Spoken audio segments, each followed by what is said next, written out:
ئاسایشی کەرکوک دوای کۆکردنەوەی زانیاری هەواڵگری چەکدارێکی داعش دەستگیر کرد کە دەستی هەبووە لە کوشتنی ژمارەیەک پێشمەرگەدا و پاسەوانی دادگای شەرعی داعش بووە. ئاسایش دەڵێت ئەو چەکدارە ناوی ئەحمەدە و خۆی تێکەڵ بەو کەسانە کردووە کە لە ژێردەستی داعشدا هەڵاتون و خۆیان گەیاندووەتە ناوچەکانی ژێر کۆنتڕۆڵی پێشمەرگە. شاركت وياهم معركة واحدة معركة الغرة. لە شەڕی گوندی غەڕە لەگەڵ داعشدا بەشداریم کرد دژ بە هێزەکانی پێشمەرگە شەڕم کرد تا فڕۆکەکانی هاوپەیمانان بردومانیان دەست پێ کرد. لەو شەڕەدا توانیم سێ پێشمەرگە بکوژم. لە سەرەتادا چەکدارێکی شەڕکەر بووم، دواتر کرام بە پاسەوانی نەخۆشخانە و پاشانیش گواسترامەوە بۆ دادگا. أداهم بالمستشفى وبعدين نقلوها للمحكمة. جابوهم مرة واحدة للمحكمة وطلعوهم وراهم عارفين. چەکدارە دەستگیرکراوەکەی داعش ناوی ئەحمەد عەبدەلواحیدە و وەک خۆی دەڵێت پاسەوانی دادگای حەسبەی داعش بووە و چەند جارێک مەلاشوانی بینیوە و لە شەڕی گوندی غەڕەدا لە مانگی حوزەیرانی 2015دا سێ پێشمەرگەی شەهید کردووە.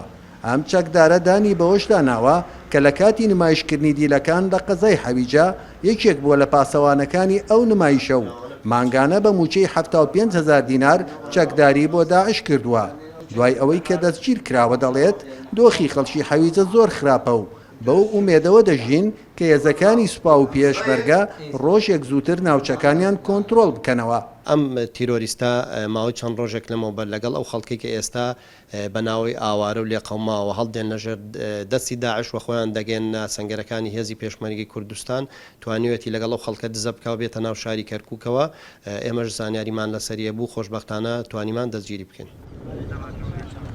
لەگەڵ زیادبوونی بردومانەکانی فڕۆکەکانی هاوپەیمانان بۆ سەر پێگەکانی داعش لە قەزای حەویجە و دەوروبەری و ڕۆیشتنی چەکدارە بیانیەکانی ناو داعش هەندێک لە چەکدارانی داعش بۆ دەربازبوونیان لە مردن دزەیان کردوەتە نێو خێزانە هەڵاتۆکانەوە و هاتوونەتە سنوورەکانی پێشمەرگەوە. سیروان ئەنوەر NRT کەرکوک.